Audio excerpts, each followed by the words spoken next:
தமிழ்நாடு கலை இலக்கிய பெருமன்றம் முன்னெடுத்திருக்கிற நாளும் ஓர் அதிகாரம் என்கிற தலைப்பின் கீழ் தோழர் ஜீவா அவர்களின் கனவு சிந்தனைகளோடு இலக்கியம் என்பது மக்களுக்கானது, மக்களை பண்படுத்துகிற மகத்தான பணி இலக்கியத்திற்கு உரியது என்று சொன்ன பொதுவுடைமை சிற்பி தோழர் ஜீவா அவர்களுடைய தமிழ்நாடு கலை இலக்கிய பெருமன்றம் ஒவ்வொரு நாளும் இணைய வழியாக ஏறத்தாழ 2023 தொடங்கிய நம்முடைய பயணம் தினமும் இரவு 8 மணியானால் உலகத் தமிழர்களோடு இலக்கியத்தால் இணைகிற மகத்தான பணியில் நாம் இருக்கிறோம். தோழமைகளே, ஆளுமைகளே, நாம் இன்றைய நாளில் திருக்குறள் அதிகாரமான 92வது அதிகாரமான வரைவின் மகளிர் என்கிற அதிகாரத்தை நம்மோடு முற்றோதல் செய்வதற்காக திருவையாறிலே இருக்கக்கூடிய அமல்ராஜ் மெட்ரிகுலேஷன் மேல்நிலைப் பள்ளியினுடைய 7ஆம் வகுப்பு மாணவி பாவண்ணா ஹம்சினி அவர்கள் நம்மோடு இணைந்திருக்கிறார்கள்.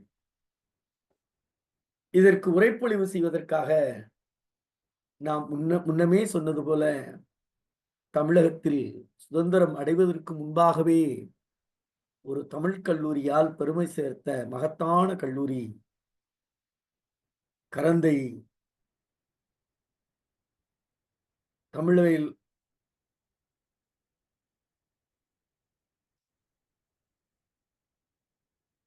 ஐயா, நான் பேசுறது கேக்குதா? கேக்குது கேக்குது. எனக்கு நல்லா கேக்குது. இல்ல, நான் பேசுறது எனக்கே கேக்குற மாதிரி இருக்கு. அதான் எனக்கு இல்ல கேக்குது, நல்லா கேக்குது. எங்களுக்கு தெளிவா கேக்குது. இல்ல கேக்குது. ஓகே. கேக்குது. நன்றி. இந்த ஒரு நிமிடம் மைக்கை சரி பண்ணியாரு.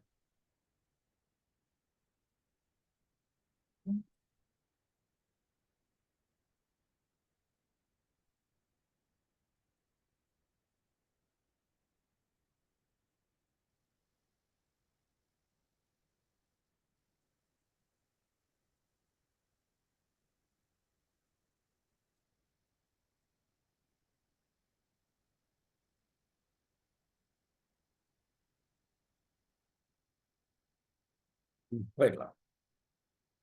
நாம் முன்பே அடிக்கடி சொல்லுவது போல தமிழ்வேல் உமா மகேஸ்வரனார் கரந்தை கலைக்கல்லூரியினுடைய பெருமைமிகு பேராசிரியர் அம்மா ஜெய்னம்பு பர்வீன் அவர்கள் நம்மோடு இணைந்திருக்கிறார்கள். உரைப்பொழிவார் பேராசிரியர் பெருந்தகை அவர்கள் முனைவர் பட்டத்தின் போது எழுதிய ஆய்வு கட்டுரையோடு மட்டுமல்லாமல் தொடர்ந்து ஆய்வுதல்களில் எழுதி வரக்கூடிய மிகச்சிறந்த சிந்தனையாளர். கருத்தரங்கங்கள், பயிலரங்கங்கள் என தொடர்ந்து பயணிக்கக்கூடிய ஆளுமை பேராசிரியர் பர்வீன் அவர்கள் இன்றைக்கு நம்மோடு உரைப்பொழிவில் இணைந்திருக்கிறார்கள். 2 ஆளுமைகளையும் நம்முடைய தமிழ்நாடு கலை இலக்கிய பெருமன்றத்தின் சார்பாக தோழமையோடு வரவேற்பதில் நாம் மற்றற்ற மகிழ்ச்சி அடைகிறோம். தோழமைகளே, ஆளுமைகளே, பேராசிரியர் அவர்கள் இன்றைக்கு உரைப்பொழிவு செய்வதில் நாம் கூடுதலாக ஒரு மகிழ்ச்சி அடைகிறோம். காரணம், பேராசிரியர் அவர்களே நம்முடைய பேராசிரியர் அவர்களிடம் கேட்டு நானும் திருக்குறள் உரைப்பொழிவில் பங்கேற்கிறேன் என்று விரும்பி ஏற்றுக்கொண்ட பணியாக இருக்கக்கூடிய நிலையிலே பேராசிரியர் அவர்களை நாம் மனமாற நெஞ்சம் நிறைந்த வாழ்த்துக்களோடு நாம் மகிழ்வோடு வரவேற்பதில் மகிழ்ச்சி அடைகிறோம். காரணம், முனைவர் சவர்ணா கிருத்திகா அவர்களிடம் உரிய வழியாக தொடர்பு கொண்டு இணைந்தார்கள். அதற்காகவே பாராட்டுக்கள். இன்னொரு சிறப்பு செய்தி, எல்லோரும் தலைப்புச் செய்தியாக இன்றைக்கு நாளிதழ்களில் மட்டுமல்லாது தமிழர்களின் மனங்களிலும் இடம் பிடித்திருக்கிற செய்தி, உலகத் தமிழராட்சி நிறுவனத்தின் தலைவராக ஓய்வு பெற்ற IAS அதிகாரி R பாலகிருஷ்ணன் அவர்கள் நியமிக்கப்பட்டிருக்கிறார்கள். IAS அவர்கள் ஒரு புகழ்பெற்ற தமிழறிஞர் மட்டுமல்லாது, ஆட்சிப்பணி வல்லுநர் மட்டுமல்லாது, தமிழனுடைய அடிச்சுவடி தேடி தேடி பயணிக்கிற ஒரு களப்பணியாளரை தமிழக அரசு உலகத் தமிழாராய்ச்சி நிறுவனத்தின் தலைவராக நியமித்ததில் நம்முடைய தமிழ்நாடு கலை இலக்கிய பெருமன்றத்தினுடைய இலக்கிய குழுவின் சார்பாகவும் இந்த அவையின் சார்பாகவும் தமிழக அரசிற்கும் வாழ்த்துக்களை சொல்லி, ஐயா அவர்களுடைய பணி உலகத் தமிழர்களை எட்டி பிடிக்கிற வகையில் உலகத் தமிழருக்கு தாய்மொழி தமிழை பரவலாக்கம் செய்ய வேண்டிய மகத்தான பணியில் அவர் தொடங்கி பயணிக்க வேண்டும் என வேண்டுகோளோடு அவர் பணி சிறப்பதற்கு வாழ்த்துக்களையும் இந்த மன்றம் பதிவு செய்கிறது தோழமைகளே.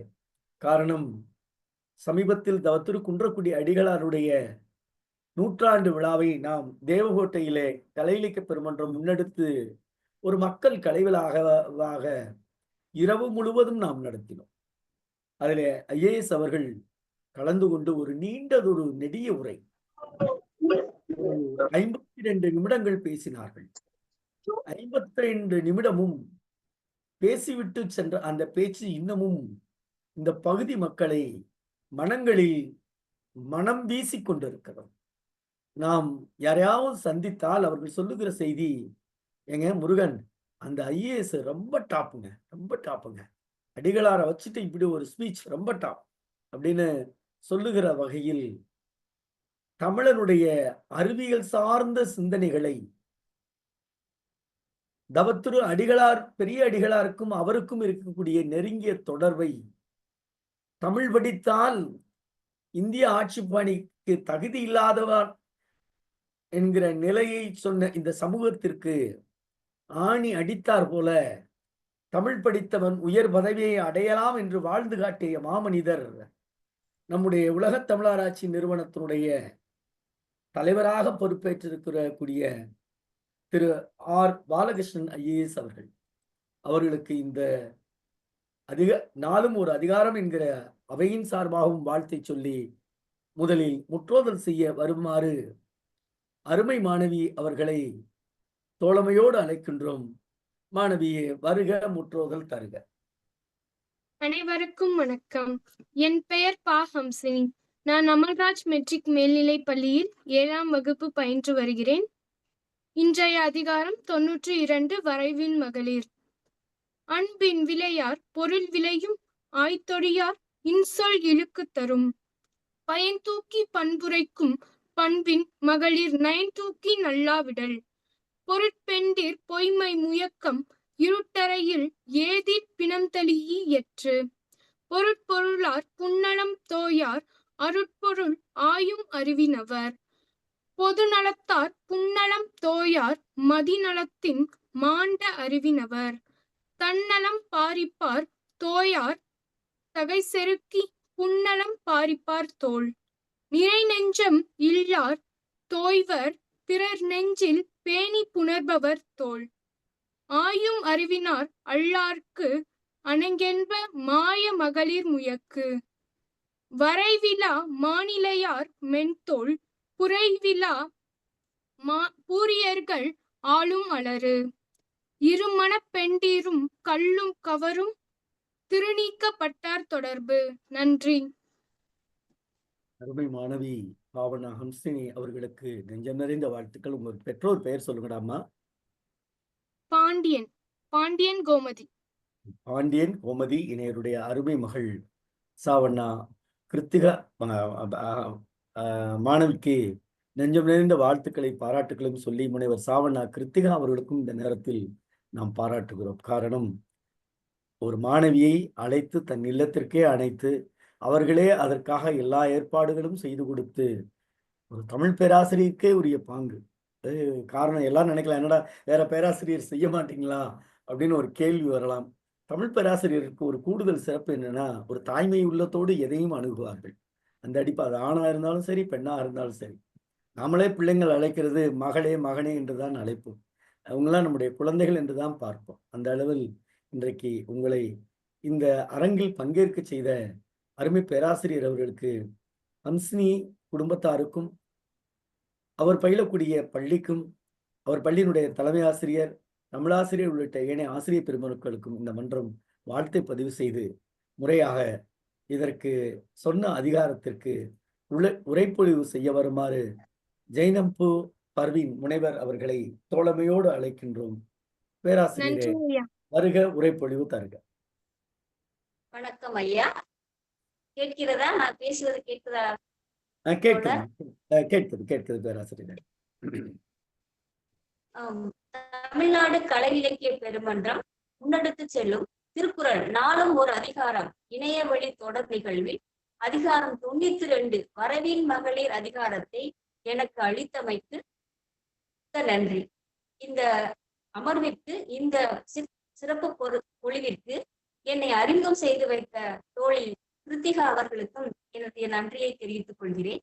அடுத்ததாக முற்றோதல் செய்த ஹம்சினி அவர்களுக்கும் நன்றியை தெரிவித்து வாழ்த்துக்களையும் தெரிவித்துக் கொள்கிறேன். வரவேற்புரை செய்த கரு முருகேசன் ஐயா அவர்களை வாழ்த்தி, அவர்கள் தெரிவித்த ஒரு தகவலை மீண்டும் சொல்லி அவர்களுக்கும் வாழ்த்துக்களை தெரிவித்துவிட்டு நான் என்னுடைய உரைக்குள் செல்கிறேன். தமிழ் படித்தால் உலக செய்ய முடியாது அப்படிங்கிறதை மாற்றி, தமிழ் படித்தால் இந்த உலகத்தை கூட ஆளலாம் என்று உலகத்தமிழ் ஆராய்ச்சி நிறுவனத்தின் தலைவராக IAS அதிகாரி பாலகிருஷ்ணன் ஐயா அவர்களுக்கும் எனது நன்றியை, என்றால் நானும் தமிழாசிரியர் என்பதால் அவருக்கு ஒரு நன்றியை தெரிவித்துக் கொண்டு, இந்த வரவின் மகளிர் அப்படிங்கிற இந்த அதிகார விளக்கத்திற்குள் இருக்கிறேன். பாலகிருஷ்ணன்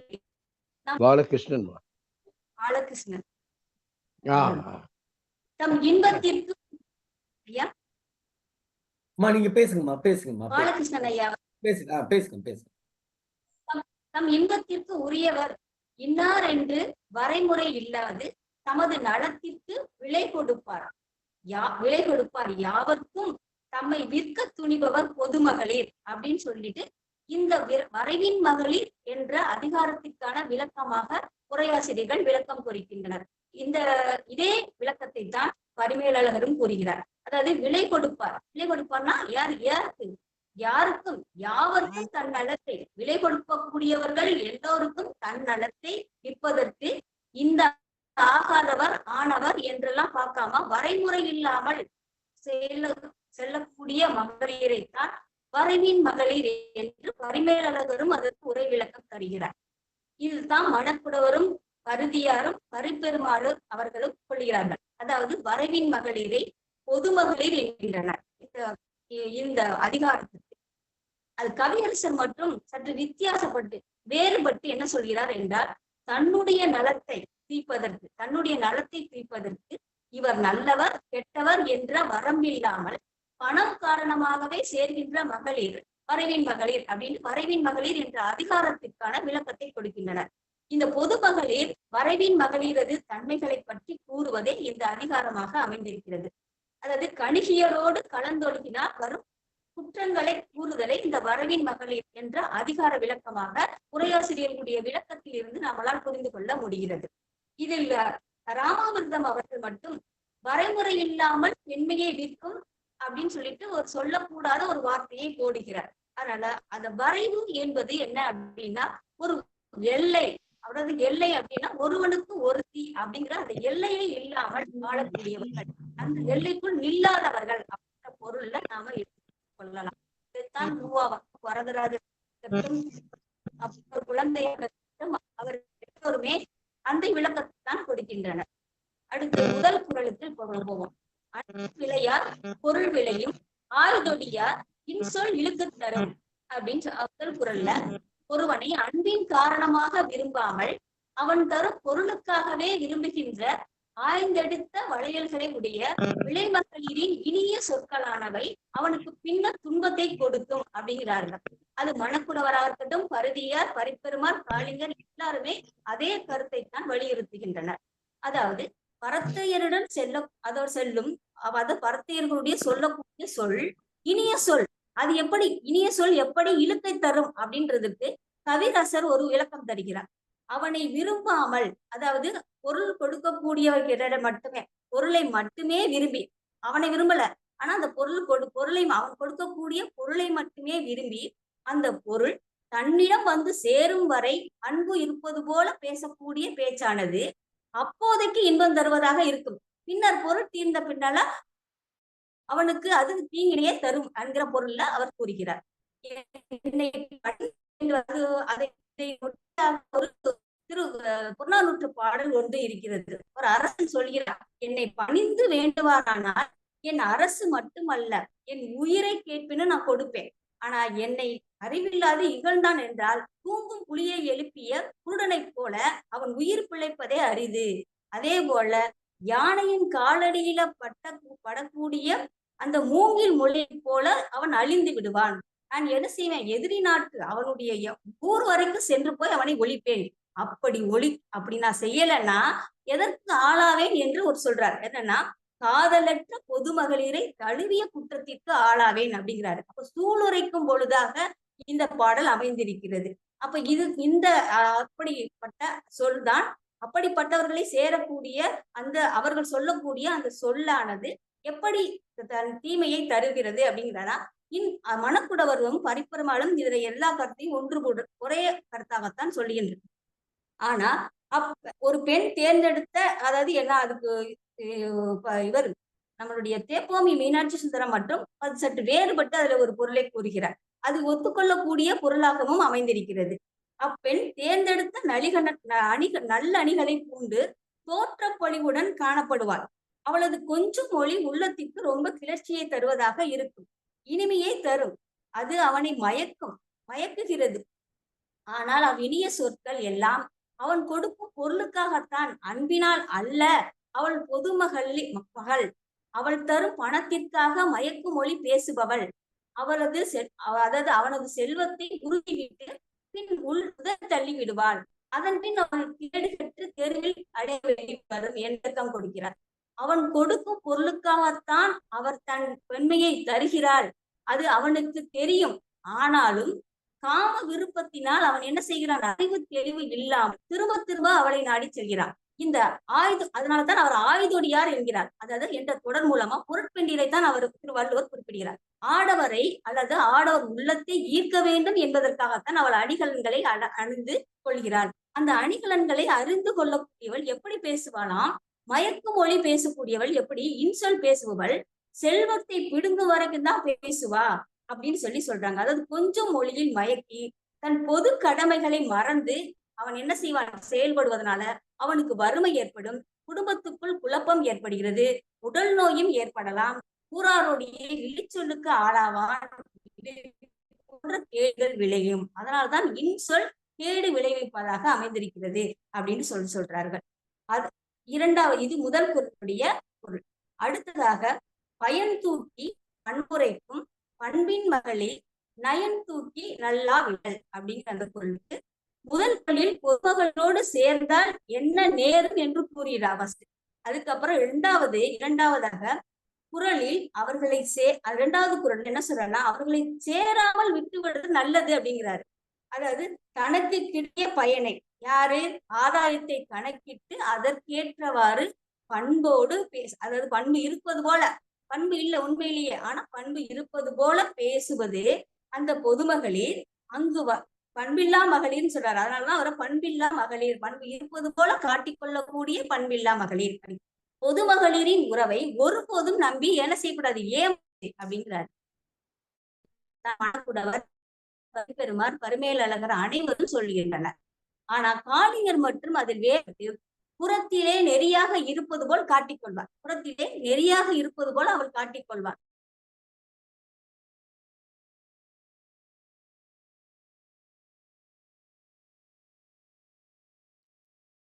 ஆசிரியரை வெளியில போயிட்டாங்க, வந்துட்டாங்க. பேராசிரியரை வணக்கம். பேசுங்க.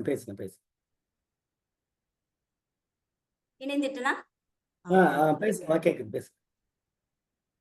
காளிங்கர் அந்த புறத்திலே நெறியாக இருப்பது போல் காட்டிக்கொள்ளும், ஆனால் அகத்திலே நெறியில்லாத மகளிருடைய சேர்க்கைனா நசை அப்படின்னு சொல்றாரு அவர்.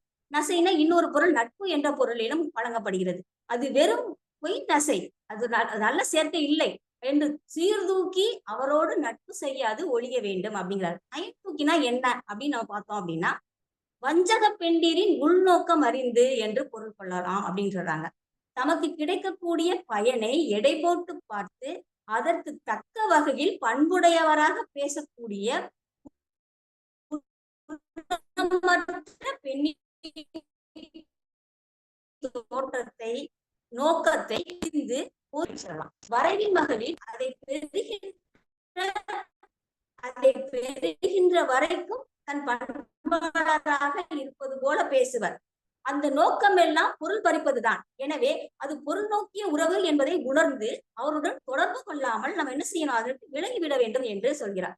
இங்கு பண்பில் மகளிர் என்ற பொருட்பெண்டீரை அவர் அந்த சொற்றொடரை ஒரு பெண் நமக்கு வச்சுக்கோங்களேன். அப்ப இது அவன் மீது விருப்பம் உள்ளவர் போல பண்பான சொற்களை பேசுகிறார். அச்சொற்களை கேட்டு அவன் ஏமாந்து போகிறான். அவளது தடக்கையை எத்தன்மையது என்பதை ஆராய்ந்து அறிந்து கொண்டு நட்பை தொடர வேண்டும். இல்லைன்னா அதுல இருந்து விலகிவிட வேண்டும். பின்னர் அவள் பண்பில்லாதவள் அன்பில்லாதவள் வரவின் மகளிர் என்று தெரிய வந்தவுடன் சேராமல் ஒதுங்கிக்கொள் என்பதுதான் இக்குறளுடைய கருத்தாக இதில் காணப்படுகிறது. அடுத்ததாக 3வது குறள். பொருட்பெண்டீர் பொய்மை முயக்கம் இருட்டறையில் ஏதில் பிணம் தளி ஏற்று அப்படின்னு சொல்றாங்க. அப்படின்னா இது கொஞ்சம் முரண்பட்ட சில செய்திகளை இதில் உள்ளடக்கியதாக காணப்படுகிறது. அதாவது பொருள் கொடுப்பவர்களை விரும்பாமல் பொருளை மட்டுமே விரும்பி தழுவும் விளைமகளிரின் பொய்யான தழுவல் என்பது இருண்ட அறையில் ஒருவர் முன்பின் தெரியாத அறிந்திராத பிணத்தை தழுவுவதற்கு ஒப்பாகும் என்று உரையாசிரியர்கள் விளக்கம் கொடுக்கின்றனர். இதுல மணக்குடவர், பருதியார், பரிப்பெருமான், பரிமேலழகர் உட்பட அனைவருமே இதே கருத்தை தான் சொல்றாங்க. இதுல காளிங்கர் என்ன சொல்றாரு அப்படின்னு சொன்னா சற்று வேறுபட்டு, கருத்து ஒன்றுதான், ஆனா சொல்லக்கூடிய முறையில அவர் கொஞ்சம் வேறுபடுறாரு. தமக்குத்தாமே பொருள் வரைந்து கொள்ளும் பெண்டீர் அப்படிங்கிறாரு. அந்த பெண்டீரை தமக்குத்தாமே பொருள் வரைந்து கொள்ளும் பெண்டீர் அப்படிங்கிறாரு. மேலும் அவர் ஆடவர், உயர்ந்தோர், தாழ்ந்தோர் என்று யாராக இருந்தாலும் திருமண உறவு இன்றி பொய்யாக கூடும் உறவு என்பது இருட்டறையில் பிணத்தை தழுவுவது போன்றது என்கிறார். இதுல பரிமேலழகர் என்ன சொல்றாரு அப்படின்னா, கூலிக்கு பிணம் எடுப்பவர் இதற்கு முன்னால தமக்கு சம்பந்தம் இல்லாத ஒரு பிணத்தை எடுக்கும் போது அவர் அகத்தால் அப்பிணத்தோடு ஒன்றாமல் இருக்கலாம். ஏன்னா அவருக்கு அந்த பிணத்துக்குமான உறவு என்பது எதுவுமே இல்லை. அதே இது உறவினராக இருந்தால் அந்த அவருடைய நிலை என்பது வேற விதமாக மாறிவிடும். ஆனா அது தொழிலாக செய்பவருக்கு அந்த பிணத்தோடு எந்த விதமான தொடர்பும் இல்லாமல் இருக்கும். அப்பிணத்தை எடுக்கும் தொழிலை செய்பவர் போன்றது என்று பரிமேலழகர் ஒரு விளக்கத்தை கொடுக்கிறார். அந்த விளக்கத்தின் மூலமாக மணக்குடவர் என்ன சொல்றாரு அப்படின்னு சொன்னா, பொருட்பெண்டீர் பொருள் கொடுக்கும் ஆடவரை தழுவும் செயல் இருட்டறையில் பிணத்தை தழுவுவது, அதற்காக அவன் கொடுக்கும் பணம் பிணத்தை தழுவுவதற்கு பிணத்தை எடுப்பதனால் கிடைக்கக்கூடிய கூலி போன்றது என்கிறார். இதுல கந்தசாமி கவிராயர் மட்டும் என்ன சொல்றாருன்னா, மணமாகாத வயதுக்கு வந்த பெண் மடிந்து விடுவாளாயின் கன்னிகளிதர் பொருட்டு கூலிக்கு ஆள் பிடித்து இருட்டறையில் அப்பெண்ணோடு அவனை தழுவச் செய்யும் வழக்கம் மலைநாட்டு வழக்கம் என்று பதிவு செய்கிறார். இந்த பதிவு என்பது எங்கிருந்து எடுக்கப்பட்டதாக இருக்கும் அப்படின்னு சொன்னா, 18-19ஆம் நூற்றாண்டிற்கு இடைப்பட்ட காலத்துல தென்னாட்டில் வாழ்ந்த பிரெஞ்சு கிறிஸ்தவ சமய குறவராகிய அப்பர் துபாசு தம் தாய்மொழியாக எழுதக்கூடிய ஒரு இந்து பழக்க வழக்க சடங்குகளும் அப்படிங்கிற ஒரு நூல்ல அவர் குறிப்பிட்டார். அவர் நம்பூதிரி என்ற குலத்தில் இது போன்ற வழக்கம் இருந்ததாக சுட்டுகிறார். இதனால இந்த காரணமாக மனித நாடு என்று குறிப்பிடவில்லை. ஆனா மாதவையர் என்ன சொல்றாரு அப்படின்னா, இந்த மலைநாடு என்பது மலையாள நாடு என்ன சொல்ற, நம்பூதிரி என்பவர்கள் அங்கதான் அதிகமாக இருக்கிறார்கள் என்று கொள்ளலாம். இதுக்கு இன்னொரு விளக்கம் சொல்லப்படுகிறது. அதுவே பொருத்தப்பாடுடையதாக நான் கருதுகிறேன். அதாவது பிணத்தை சூழ்ந்து அழும் பெண்களின் உறவினராக இருந்தால் கட்டி தழுவி அப்படி அது பிணம் என்று காட்டிக்கொள்ளாமல் தன் உறவு போலவே காட்டி அவர்கள் அது மேல் விழுந்து அழுவார்கள். ஆனா இதே வேறு நபர்கள் அழுதாக அதுதான் நம்ம வழக்கத்துல பழமொழியாக கூட சொல்லப்படுகிறது, கூலிக்கு மாரடித்தல் அப்படின்னு சொல்றாங்க. அவர்களுக்கும் அந்த பிணத்திற்குமான எந்த தொடர்பும் இல்லை. ஆனால் அவர்கள் விழுந்து அழுவது போல அவர்கள் காட்டிக்கொள்வார்கள். இந்த பழமொழி இதன் மூலமாக வந்திருக்கலாம் அப்படின்னு சொல்லப்படுகிறது. அப்புறம் 18-19ஆம் நூற்றாண்டில் இடைப்பட்ட தென்னாட்டில் வாழ்ந்த அந்த பிரெஞ்சு கிறிஸ்துவ சமய குறவர் எழுதிய அந்த நூல் மூலமாக தமிழர் அல்லாத வேற்றினத்தாரிடம் இந்த பழக்கம் இருந்திருக்கலாம் அதனால உரையாசிரியர்கள் அந்த பழக்கத்தை அவர்கள் சுட்டி இருக்கலாம் என்று சொல்லப்படுகிறது. அப்புறம் இதை தாண்டி கல்குளம் குப்புசாமி முதலியார் ஒரு கட்டுரையில் இப்படி சொல்றார். எப்படி சொல்றார் அப்படின்னா, இன்பம் இன்றி விருப்பம் இல்லாமல், இந்த விளக்கம் நமக்கு ரொம்ப முக்கியமானது. விருப்பம் இல்லாமல் என்பதற்கு எடுத்துக்காட்டாக இல்லாத ஒன்றை உவமித்து அதன் இழிவை மிகைப்படுத்தி காட்டுவதாக சொல்லப்படுகிறது அப்படின்னு சொல்றாரு. இதுவும் சற்று ஏற்றுக்கொள்ளக்கூடிய கருத்தாக இருக்கிறது. பரத்தையர் சேர்க்கையை முற்றிலும் நீக்க வேண்டும் என்பதை கூற வந்த வள்ளுவர் அதன் இழிவை மிகப்படுத்தி நினைத்தாலே உடல் பூசக்கூடிய அளவிற்கு ஒரு காட்சியை அவர் உவமிக்கிறார். இது பொருத்தப்பாடுடையதாக இருக்கும். இதுக்கு மேல படிச்சவங்க யாராவது இதை பார்த்தாங்கன்னா, இந்த குறளை கேட்டாங்கன்னா, இந்த பொருட்பெண்டீரை இந்த பொதுமகளிரை சேர்வதற்கு அவர்கள் நினைப்பார்களா? அந்த அளவிற்கு அருவருக்கத்தக்க வகையில் அந்த செய்தியை சொல்ல வேண்டும் என்பதற்காக அவர் இந்த உவமையை பயன்படுத்தி இருக்கலாம் அப்படி என்று சொல்லுகிறார். தேப்போமி மீனாட்சி சுந்தரும் அதே கருத்தை தான் பதிவு செய்கிறார். வேறு வகையிலும் பொருள் கொண்ட இதில் இடம் இருக்கிறது.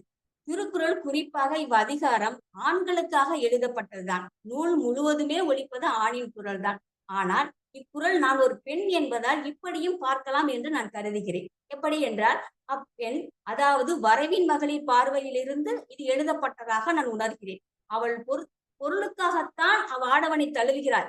எனவே அவள் பார்வையில் அவ்வாடவன் பிணம்தான். அவனோடு கூடுவது பிணத்தோடு கூடுவதாகவே கருதலாம். அப்பெண் கருதுவாள். எந்த இன்பம் அவளுக்கு எவ்வித இன்பமும் அவள் துய்ப்பதில்லை, விரும்புவதில்லை, உணர்வதில்லை. ஆனால் அவளுடைய பார்வையில் அந்த ஆடவன் ஒரு பிணமாகத்தான் காணப்படுகிறான். அந்த அடிப்படையில் இந்த குறளை நாம் எடுத்துக்கொள்ளலாம் அப்படி என்று நினைக்கிறேன். அடுத்ததாக 4வது குறள். பொருட்பொருளார் புன்னலம் தோயார் அருட்பொருளாயும் அறிவின் அவர் அப்படிங்கிறது என்ன அப்படின்னா, வரவின்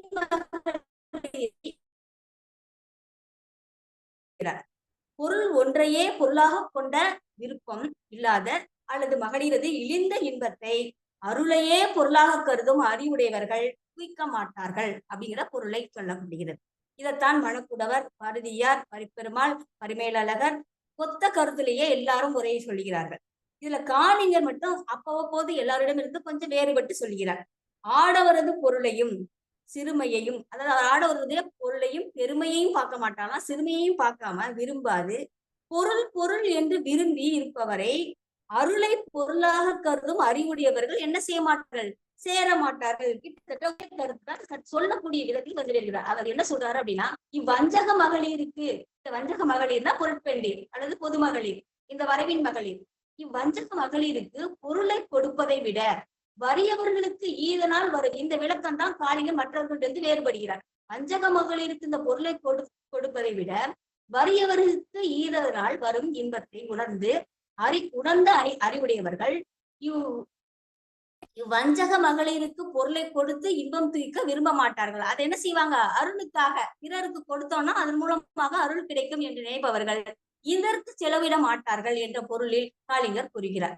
மணக்குடவர் என்ன சொன்னானா, பொருளாக கருதப்படும் அறம், பொருள், இன்பம், வீடு என்ற 4னுள் உடன் சொல்லப்பட்ட அறம், இன்பம், வீடு, பொருள் என்று கருதாது பொருளை, அதாவது செல்வத்தை மட்டுமே மதிக்கக்கூடிய குணம் கொண்ட மகளிரை மேற்கொண்ட, நம்ம சொன்னோம் இல்லையா, அறம், இன்பம், வீடு என்பதுதான் பொருள் என்பதை உணர்ந்த அறிவுடையவர்கள் சேர மாட்டார்கள் அப்படின்ற ஒரு பொருளை சொல்கிறார்.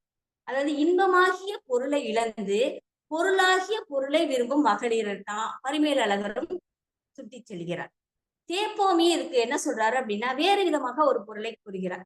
பரத்தையரை படிப்பது வள்ளுவரின் நோக்கமாக இருக்காது, அவர்களை எடுக்கும் ஆடவரை படிப்பதுதான் இந்த வள்ளுவருடைய நோக்கமாக இருந்திருக்கும். அதாவது அறியாமையினாலோ வறுமையினாலோ தன் புன்னலத்தை விற்கின்றனர். இதனை பயன்படுத்திக் கொள்வதாலேயே அவர்கள் கெடுகின்றனர். கெடுப்பவர் ஆடவரே. பரத்தையர் குறிக்கோள் பொருள், பரத்தர் குறிக்கோள் இன்பம். இந்த ஆடவரை குறிக்கிறது. எனவே இருவரும் தாமே கெடுகின்றனர், ஒருவரை ஒருவர் கெடுத்தினர் என்று நடுநிலை கொண்டு தெளிவு பெற வேண்டும் என்கிறார். இது இங்கதான் நமக்கு சற்று சிந்திக்க வேண்டி இருக்கிறது.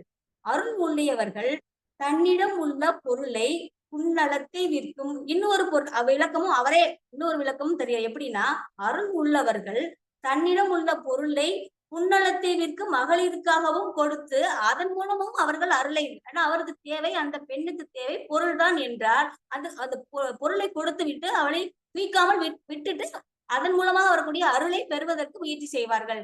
அருள் என்பது இன்னொருத்தருக்கு கொடுத்து அதன் மூலமாக வரக்கூடிய அருளை பெறுவது. அருளை தான் வேண்டுபவர்கள். வரைவின் மகளிருக்கும் பொருளை கொடுப்பாங்க, ஆனா அவருடைய புன்னலத்தை தூக்க மாட்டார்கள் அப்படிங்கிற அந்த பொருளையும் அவர் சொல்லுகிறார், தேப்போமே சொல்லுகிறார். அதாவது இது பெண்மொழி என்று, அதாவது பெண்மொழி என்பதே இலக்கியத்தில் மிகவும் குறைவு. அதில் குறிப்பாக இந்த இந்த இந்த விதவை, கைம்பெண், பேசி, பரத்தை, இது போன்ற இந்த வரைவின் மகளிர், அவரே வள்ளுவரே என்ன சொல்றாருன்னா, வரைவின் மகளிர், பொருட்பெண்டீர், ஆய்தொடியால், எத்தனை பெயர்களை சொல்றாரு. இந்த இத்தனை இன்பத்தை தீர்க்கும் ஆடவனுக்கு வள்ளுவர் கூட அந்த மொழியை உருவாக்கவில்லை. ஆனால் தேப்போமே இன்பத்தை தீர்க்கும் ஆடவருக்கு ஒரு அழகான ஒரு சொல்லை சொல்கிறார், பரத்தர் அப்படிங்கிறார். அந்த பரத்தர் என்ற சொல் நமக்கு ஒரு பெண்ணாக இருக்கிறதுனால நமக்கு அந்த அந்த தேப்போமியுடைய விளக்கத்தோடு ஒன்று சேர்த்து நம்மளால் பயணிக்க முடிகிறது. அடுத்ததாக பொதுநலத்தார் 5வது குறள்.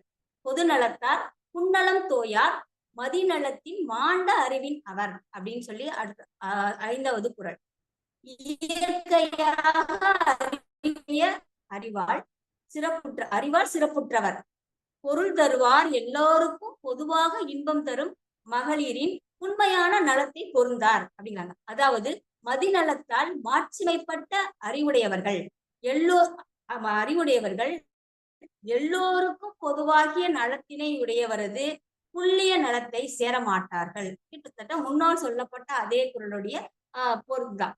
மணக்குடவர், பருதியார், பரிப்பெருமாள், கவிராசர் அனைவருமே இதே கருத்தை தான் ஒத்த சொல்றாங்க. மதிநலத்தார் மாண்ட அறிவுடையார் யார் எனில், பரிமேலழகர் அதுக்கு ஒரு விளக்கம் கூறுகிறார். நுண்ணிய பல நூல்களை கற்று உண்மை அறிவும் கொண்டவர்கள், அப்படிப்பட்டவர்கள் இந்த பொது நலத்தை விரும்பக்கூடியவர்களுடைய புன்னலத்தை தேடி போக மாட்டார்கள் அப்படிங்கிற பொருளையும் நம்ம சொல்லலாம். இச்சிந்தனை திறனுடன் கூடிய நல்லறிவு உடையவர்கள் பொதுநலத்தார் இன்பத்தை விரும்ப மாட்டார்கள். அதாவது அறிவுடையவன் பொதுமகளிடைய இன்பத்தை, செல்வத்தை பற்றி நினைக்க மாட்டான் என்பதே இதனுடைய பொருள். 6வது குறள்.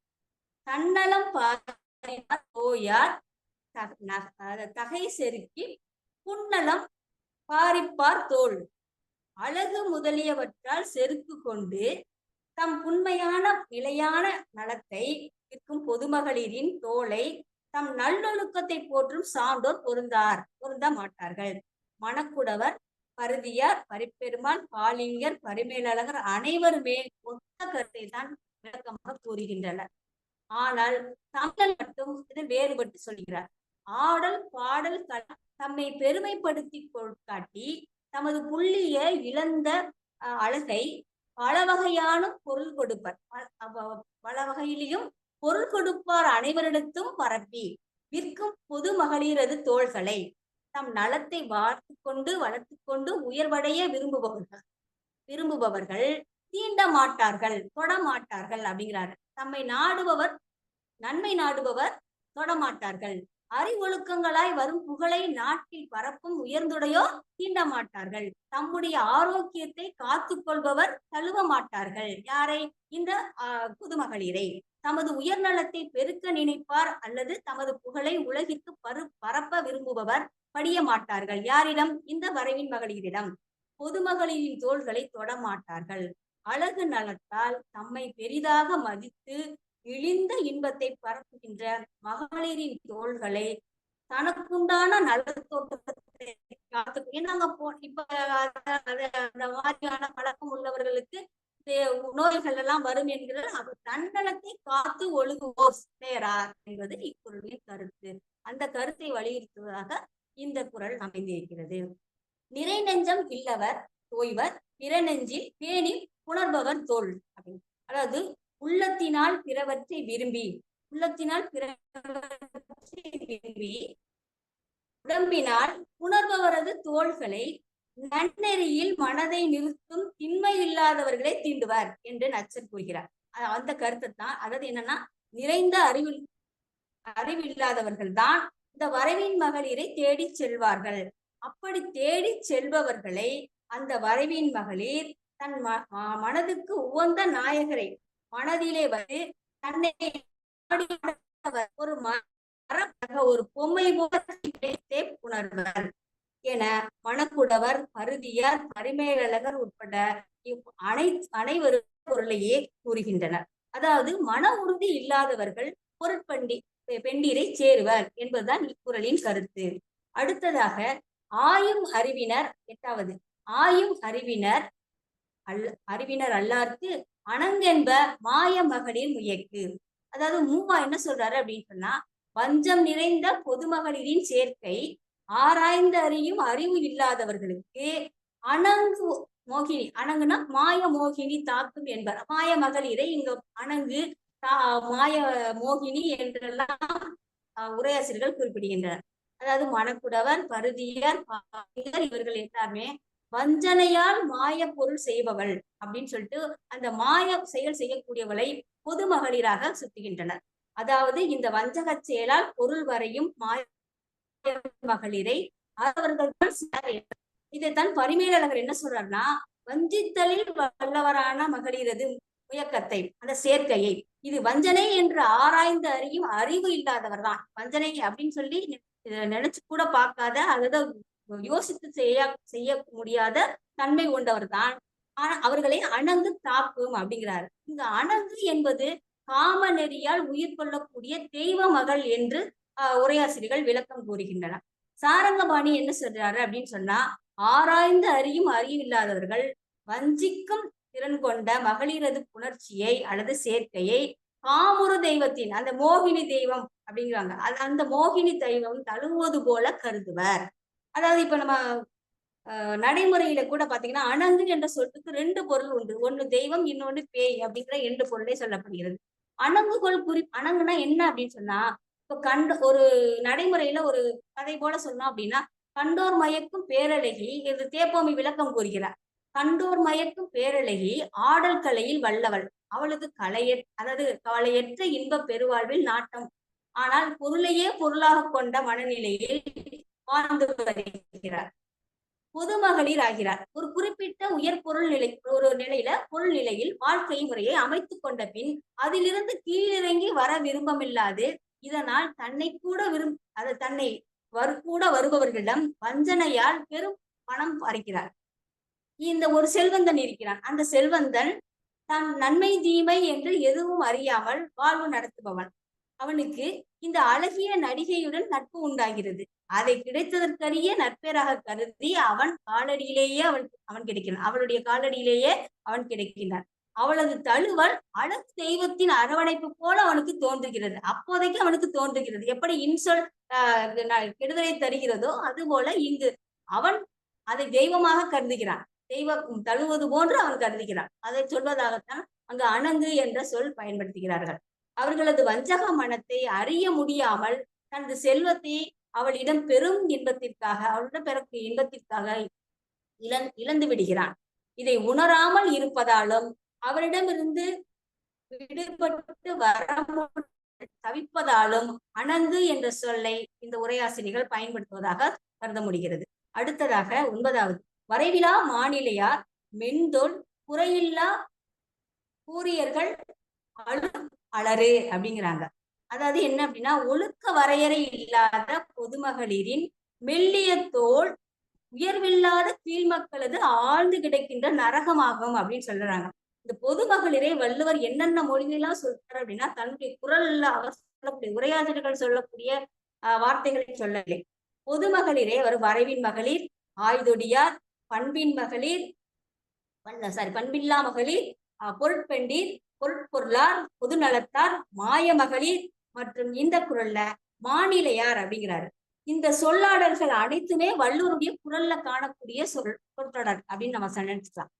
இதைத்தான் பரிபெருமாள், மணக்குடவர், காளிங்கர், பருதியார் ஒரே பொருளைத்தான் சொல்றாங்க. இளங்குமரனார் மட்டும் ஒழுக்க வரம்பு இல்லாத மகளிரின் மெல்லிய தோள்களை உயர்வில்லாத கீழ்மக்கள் தாமே சென்று அழுந்துகின்றனர் அப்படிங்கிறாரு. அழுந்துகின்ற சேர்ல உட்ந்துட்டோம் அப்படின்னு சொன்னா அதுல இருந்து எந்திரிக்கவே முடியாது. எதானா இந்த மெல்ல திறந்த கதவு அப்படிங்கிற ஒரு படத்துல அவளுடைய சேத்துல போய் விழுந்து அப்படியே அழுந்து போவார் இல்லையா, அது போன்ற சேரு, அதைத்தான் அழுந்துகின்ற சேரு அப்படின்னு சொல்றாரு. அதாவது கீழ் மக்கள் தான் பொருட்பெண்டீர் என்னும் சேற்றில் மூழ்குவர் என்று பொருள் கொள்ள முடிகிறது இந்த குறளின் மூலமாக. அடுத்ததாக இறுதியாக 10வது குறள். இருமண பெண்டீரும் கள்ளும் கவரும் திருநீக்கப்பட்டார் தொடர்பு அப்படின்னு சொல்றாரு. என்னன்னா, இருவகைப்பட்ட மனமுடைய பொதுமகளிர், இருவகைப்பட்ட மனமானா அதற்கு நிறைய பேர் விளக்கம் கூறுகிறார்கள். அதை தாண்டி நீக்கப்பட்டார் தொடர்பு அப்படிங்கிறதுக்கு திருமகளால் நீக்கப்பட்டவர் என்ற எதிர்மறை பொருளோட சொல்லப்படுகிறது.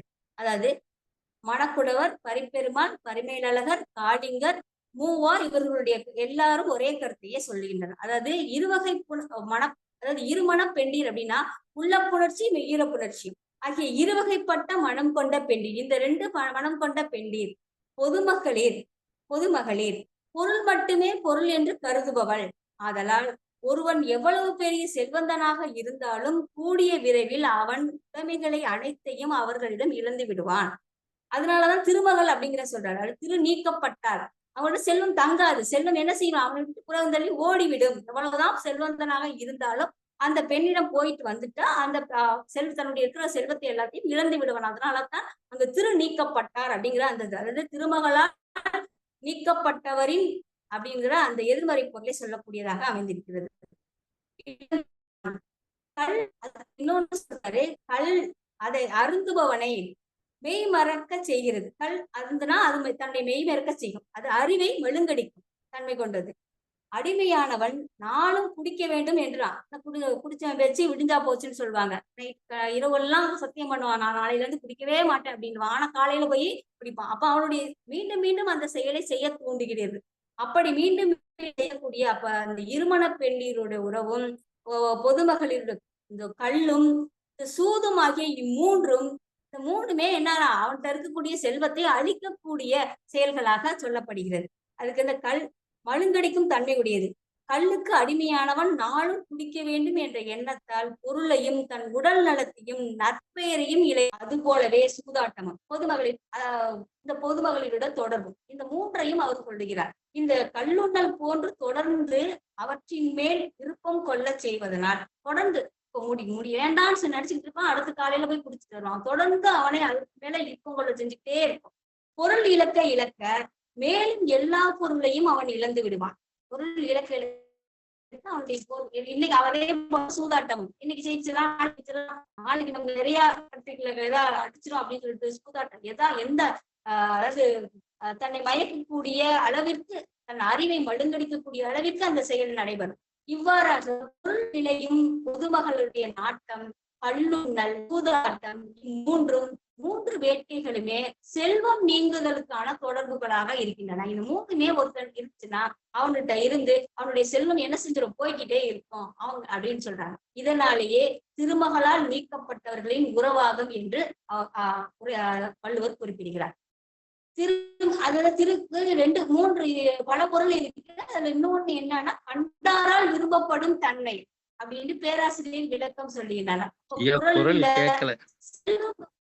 ஐயா கேட்கலங்கய்யா, எதுல இருந்து கேட்கலங்கய்யா?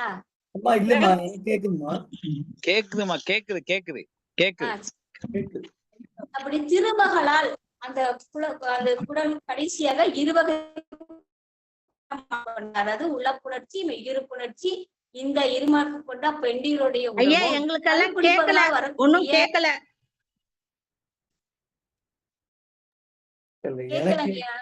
எனக்கு கேக்குது, எங்களுக்கெல்லாம் கேக்குது,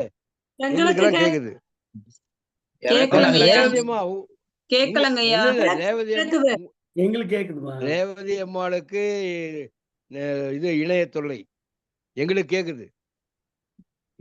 நீங்க பேசுங்க, நீங்க பேசுங்க. உணர்ச்சி கொள்ளக்கூடிய கல் குடிப்பதனால் வரக்கூடிய அந்த செயலும் சூதாட்டுவதனால் வரக்கூடிய செயலும், இந்த மூன்றுமே ஒரு ஆண்மகனிடம் இருந்துச்சு அப்படின்னா அவனிடம் இருந்து இருக்கக்கூடிய எவ்வளவு பெரிய செல்வமாக இருந்தாலும் அது குறைந்து விடும், செல்வம் தங்காது என்ற பொருளிலேயே இந்த குறள் இந்த வரவின் மகளிர் என்ற அதிகாரத்தில் இருக்கக்கூடிய குறள்களுடைய கருத்தாக அமைந்திருக்கிறது. ஏதேனும் கருத்து இருந்தா சொல்லுங்க ஐயா. ரொம்ப நன்றி. பேராசிரியருக்கு நெஞ்சம் நிறைந்த வாழ்த்துக்களும் பாராட்டுகளும். ஏதாவது கருத்துல நல்ல ஒரு ஒப்பீடு, உரையாசிரியர்களுடைய ஒப்பீடாகவே உங்களுடைய உரை இருந்தது. மிக்க மகிழ்ச்சி. நிறைய அதுக்காக நீங்க நிறைய மெனக்கட்டிருக்கீங்க, நிறைய உரைகளை தேடி பார்த்திருக்கிறீங்க. மிக்க மகிழ்ச்சியாக இருந்தது. அதற்காக முதலிலே தமிழ்நாடு கலை இலக்கிய பெருமன்றம் நெஞ்சம் நிறைந்த வாழ்த்துக்களையும் பாராட்டுகளையும் பதிவு செய்கிறது. அடுத்ததாக பின்னூட்டம். காலத்தினுடைய அருமை கருதி இன்றைக்கு பின்னூட்டத்தை ரத்தின சுருக்கமாய் செதுக்கி தருமாறு கேட்டுக்கொள்கிறோம். ஏன்னா மணி 9 ஆயிடுச்சு. வழக்கம் போல் பின்னூட்டத்தை தொடங்கி வைக்கிற கவிஞர் ரவீந்திர பாரதி அவர்கள்.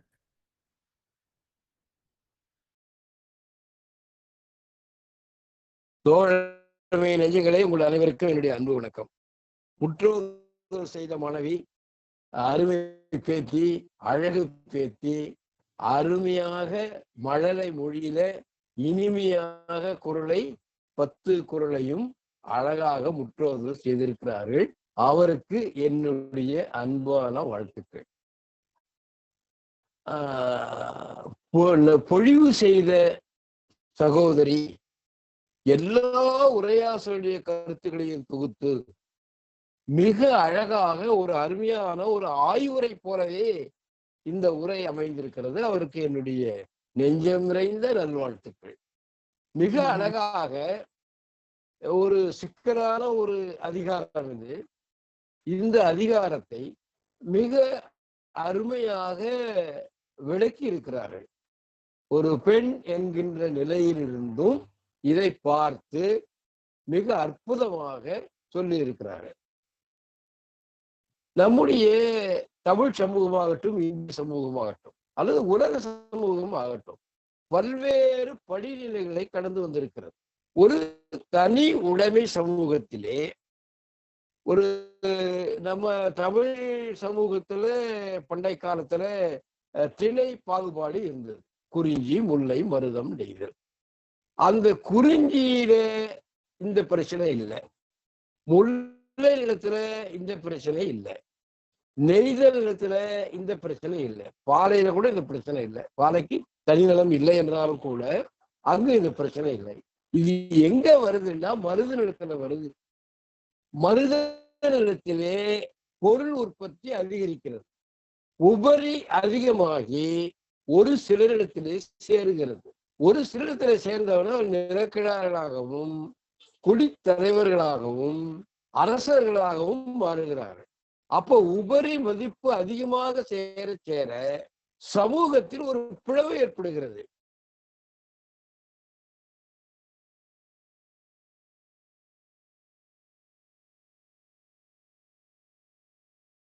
பாகுபாடு, பிளவு ஏற்படுகிறது. அப்படி ஏற்படுகிற பொழுது அதிகமான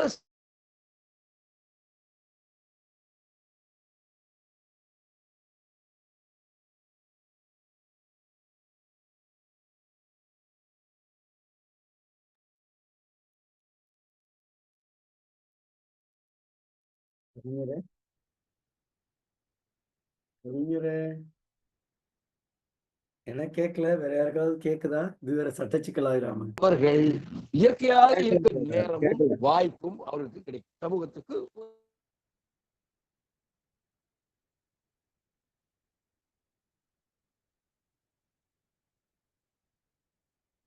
கேட்கல தோழர். கேட்கல. கேட்கல பேராசிரியரே. இல்ல இணையவழி பிரச்சனை.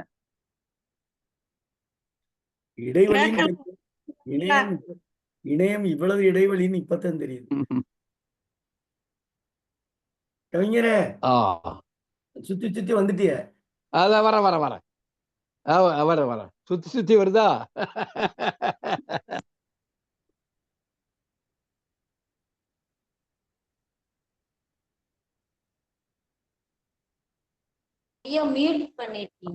குரல் கேட்கலையா? நான் பேசுங்க.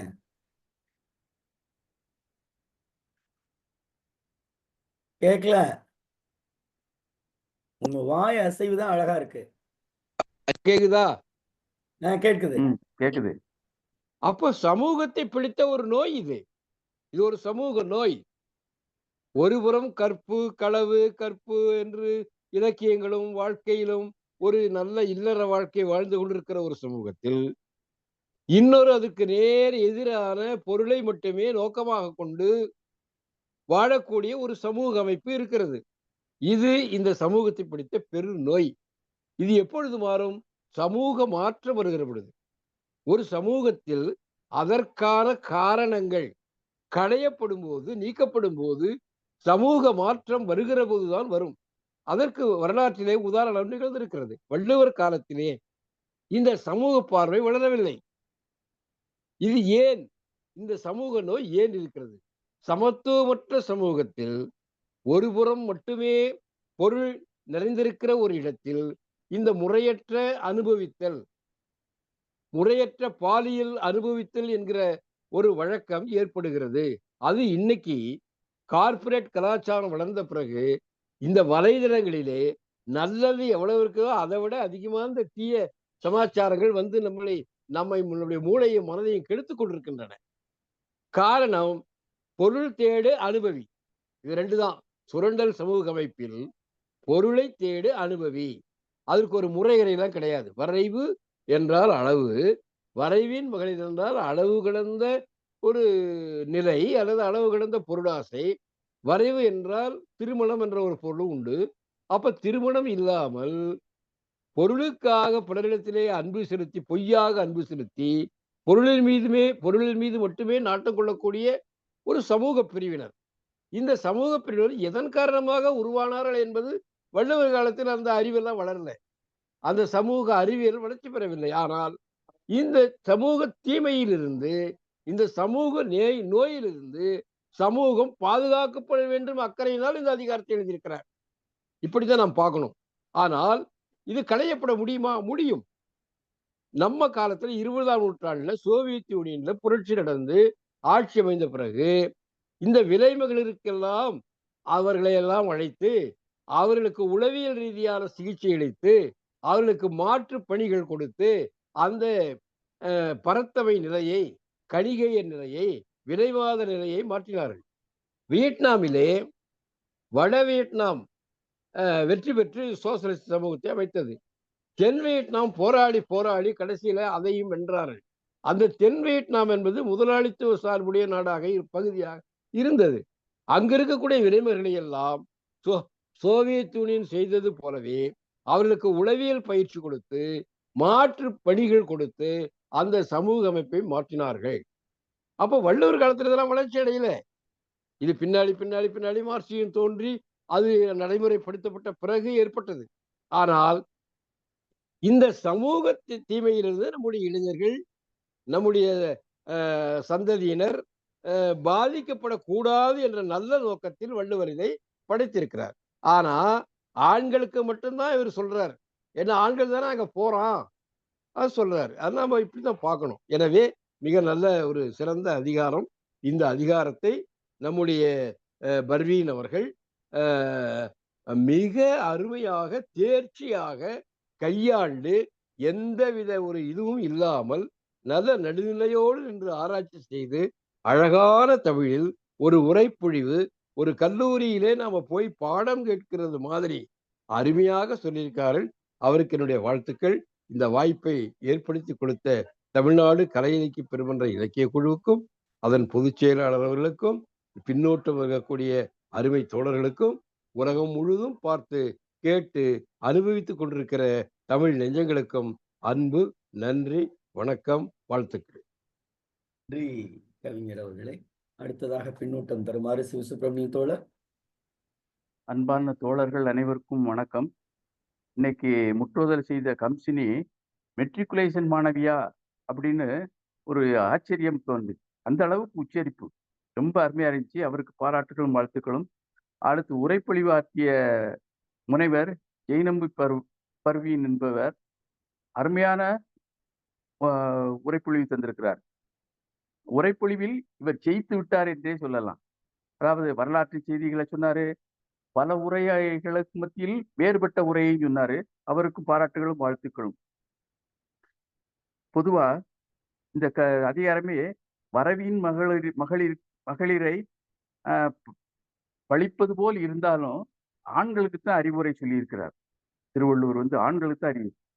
நல்லவர்கள் பெண்களை மதிப்பார்கள். இதுல வந்து பெண்கள் வந்து கல்வி இல்லாத பெண்கள், மற்றபடி பொருளாதாரத்தில் பின்னடைவு உள்ள பெண்கள் இந்த மாதிரி ஆயிருக்காங்க. பெண்களை மதிப்பவர்கள் இந்த மாதிரி காரியத்துல இறங்க மாட்டாங்க. இதுல வந்து பணமுள்ள கார்ப்பரேட்டுகள், அந்த காலத்துல முதலாளி, பண்ணையாரு இந்த மாதிரி இவங்க பதவியில் உள்ளவர்கள், அரசியல்வாதி, இவங்கெல்லாம் ஆதிக்கவாதிகளாக, ஆணாதிக்கத்தில் உள்ளவர்களாக பெண்களை போகப் பொருளாக கருதி நடத்தி இருக்கிறார்கள். காம வெறிக்கு ஒரே ஒரு செய்தியை சொல்லியிருந்துச்சு. இருட்டறையில் இந்த பறவையின் மகளிரை தழுவுவது இருட்டறையில் பிணத்தை தழுவுவது போல சொல்லிட்டாரு. ஆனா பிணவரையில காவலாளி வந்து ஒரு பிணத்தை போய் அனுபவித்ததாக எல்லாம் செய்திகள் மூலம் பார்த்தோம். அவங்க இந்த அளவுக்கு காமவெறியா இருக்காங்கன்னு பார்த்துக்கலாம். உலகத்தில் உள்ள பொருள்கள் மற்றும் உழைப்பு ஆகியவற்றை பொது உடைமையாக்க சொன்னார் நம் காரல் மார்க்ஸ். ஆனால் பெண்களை பொது உடைமையாக்குகிறார் கயவர்கள், தீயவர்கள் என்றே சொல்லலாம். இப்ப நடிகைகள் வந்து வரவின் மகிழாக இருக்காங்கன்னா அவங்க வந்து வசதியான வாழ்க்கைக்காக எப்படி இல்லாம இருக்காங்க. அதை நம்ம கண்டுக்கிட வேண்டாம். பொதுவா எனக்கு ஒன்று சொல்ல தோன்றுகிறது. இப்படி வரைவின் மகளிர் வந்து குடும்ப பெண்களுக்கு ஒரு கவசமாக இருக்கிறார்கள் என்றே சொல்ல தோன்றுகிறது. தியாக மனப்பான்மையை தியாகம் செய்யறாங்கன்னே சொல்லலாம். இப்படிப்பட்ட வரைவின் மகளிர்கிட்ட போயினாலும் ஒளிஞ்சு தொலைங்களேன். அந்த காம வெறி பிடிச்சவங்க 7 வயசு பிள்ளைய பாலியல் பலாத்காரம் செய்தது, 70 வயசு பெண்ணை பாலியல் பலாத்காரம் செய்தது, இப்படியெல்லாம் செய்யறத பார்க்கும்போது பாரதியார் சொன்ன நெஞ்சு பொறுக்குதில்லையே இந்த நிலைகெட்ட மனிதரை நினைந்து விட்டால் அப்படிங்கிறது தோன்றுகிறது. இத்துடன் என்னுடைய பின்னூட்டத்தை நிறைவு செய்து கொள்கிறேன். வாய்ப்புக்கு நன்றி, வணக்கம். வேண்டுகோளை ஏற்று சுருக்கமாகவும் ஒரு கருத்தை சுவையாகவும் தந்த சிவசுப்ரமணியன் தோழருக்கு வாழ்த்துக்கள். மாரித்தோழர், நீங்க கை உறுத்தினீங்க, எடுத்துட்டீங்க. மாரித்தோழர் இருக்கீங்களா? மாரித்தோழர் இல்ல. ரேவதி அம்மா? தமிழ்நாடு கலை இலக்கிய பெருமன்ற உறுப்பினர்கள் அனைவருக்கும் என் வணக்கத்தை தெரிவித்துக் கொள்கிறேன். வரவின் மகளிர் அதிகாரத்தை முற்றுதல் செய்த மாணவி ஹம்சினி மிக அழகாக முற்றுதல் செய்தார்கள். உரைப்பொழிவு கொடுத்த அம்மையார் முனைவர் ஜெய்னம்பு பர்வீன் அவர்கள் கூறிய கருத்துகள் அனைத்துமே அனைவருக்கும் மிகவும் எளிதாக புரியும் வண்ணமாக இருந்தது. இந்த திருக்குறள் மொத்தத்துல பெண்களுடைய ஆசையை பற்றி எச்சரிக்கும் அதிகாரங்கள் 3. அதிகாரம் 15 வந்து இருள் விழையாமை, அதிகாரம் 91 பெண் வழி சேரல், அதிகாரம் 92 வரைவின் மகளிர் அப்படின்ட்டு.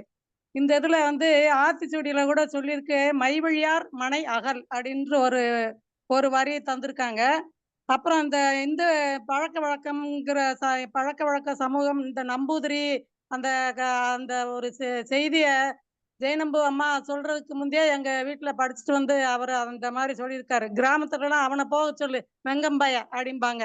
அந்த வெங்கம்பையோடைய வேலை இதுதான் அப்படின்ற மாதிரி சொல்லியிருக்காங்க. அது எனக்கு நல்லா தெளிவா தெரியல. ஆனா அந்த அம்மா சொன்ன அந்த கதையை கேட்ட பிறகு அது உண்மைதான் அப்படிங்கிற மாதிரி தெரிந்தது.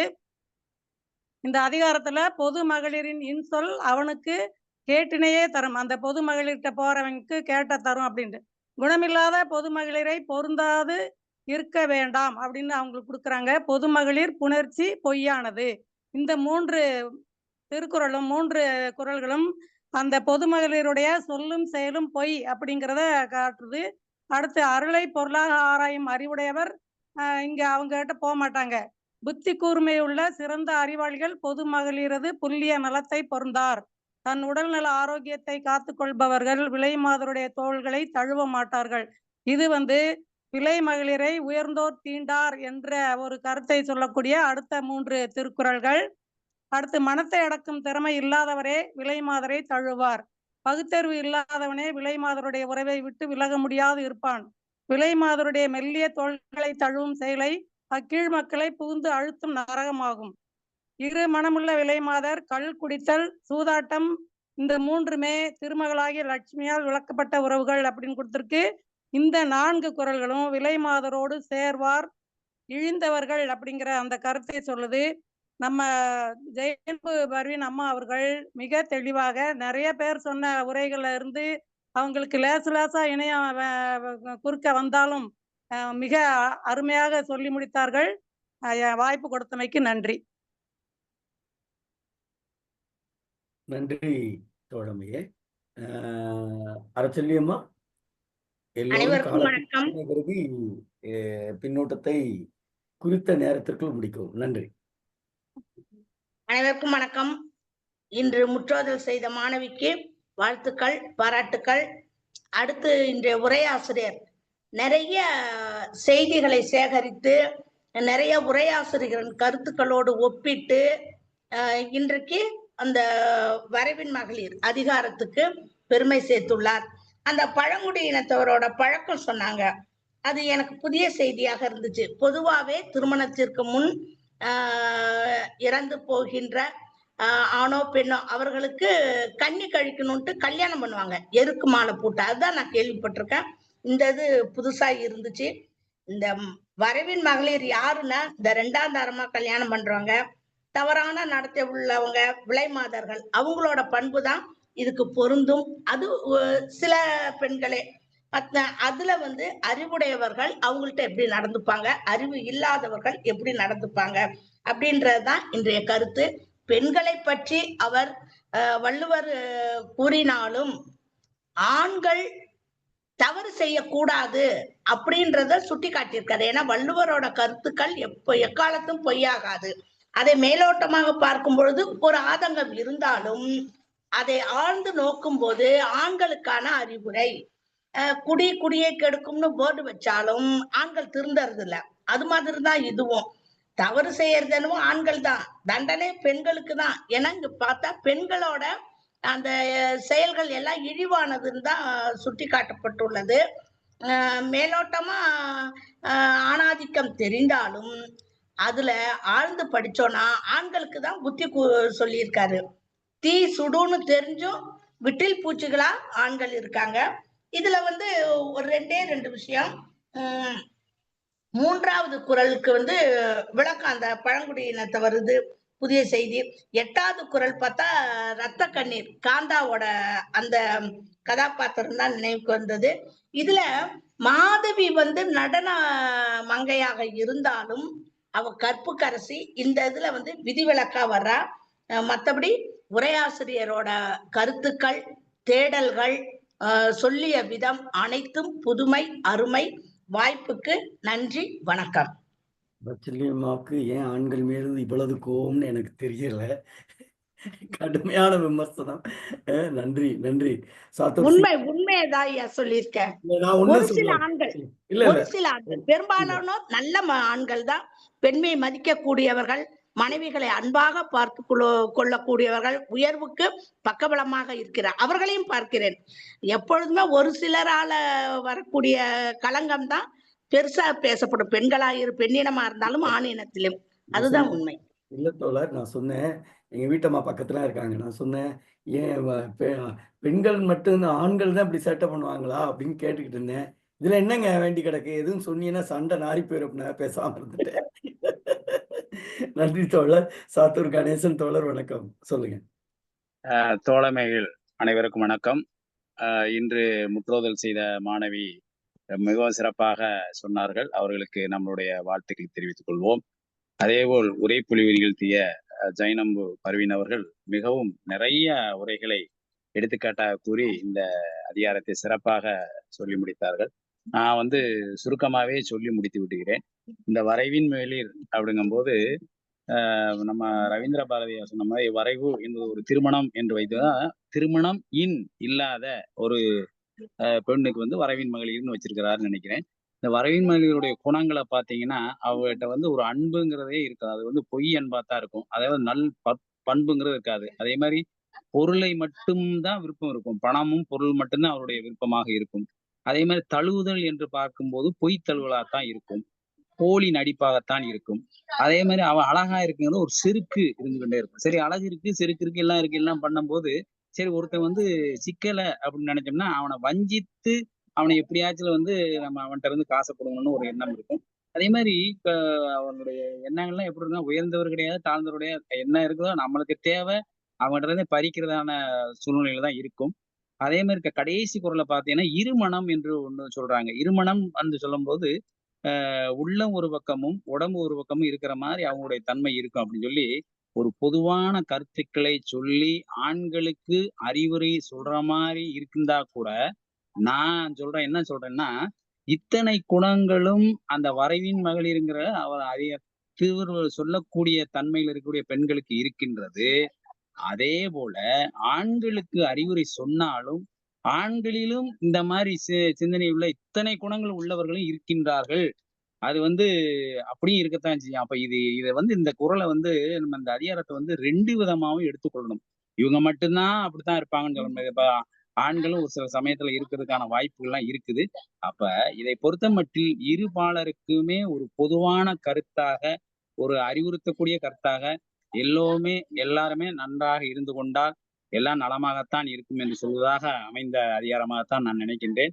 வாழ்க வளமுடன். வணக்கம், வாழ்த்துக்கள். நன்றி தோழமே, மிக்க மகிழ்ச்சி. மாறி தோழர் வந்துட்டீங்களா? ஓகே, இல்ல நிறைவாக அம்மா பேராசிரியரே நீங்க எதுவும் சொல்றீங்களா? பொதுச் செயலாளர் பேசுறதுக்கு முன்னாடி பேராசிரியரே தோழர் சொல்லாங்கய்யா, கேக்குதாங்கய்யா? ஒரு நிமிஷம் தோழர், ஒரு நிமிஷம். செங்கை தோழர் நீங்க கையை எதுவும் பார்க்கல. செங்கை தோழர். வணக்கம். அனைவருக்கும் வணக்கம் தோழர். இன்றைய உரைப்பொழிவு சிறந்த உரைப்பொழிவு செய்த தோழருக்கும் திருக்குறளை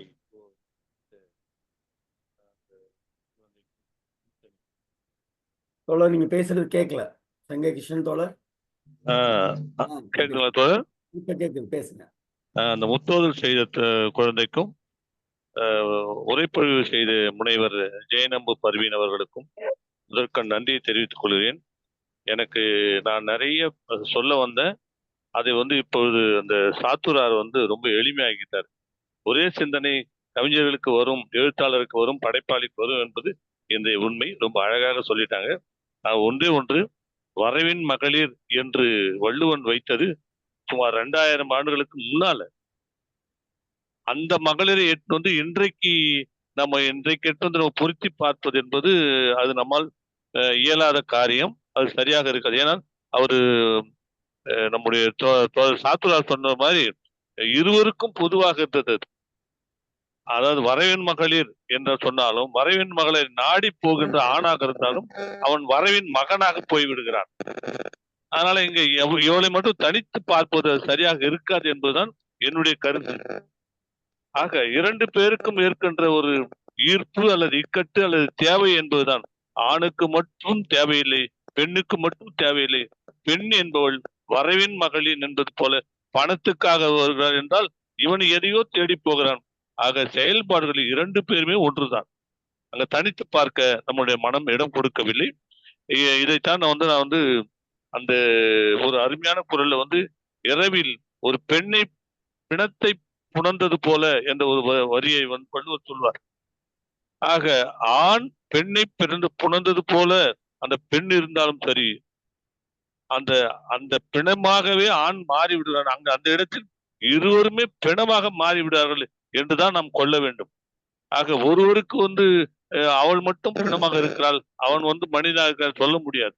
அப்படிப்பட்ட ஒரு சிறந்த ஒரு உரையை இன்றைக்கு நிறைய பேருடைய திருக்குறள் வந்து ஏறக்குறைய ஒரு 150க்கு மேல் உரை இருக்கிறது. இதையெல்லாம் சிறப்பாக சொன்ன அந்த முனைவருக்கு நன்றியை தெரிவித்துக் கொண்டு அந்த கடைசியில வந்து திரு நீக்கப்பட்டார் தொடர்பு என்று ஒரு வரி வரும். இதுல வந்து எனக்கு நான் படித்தது அந்த விவேக சிந்தாமணியில ஒரு பாட்டு வரும்.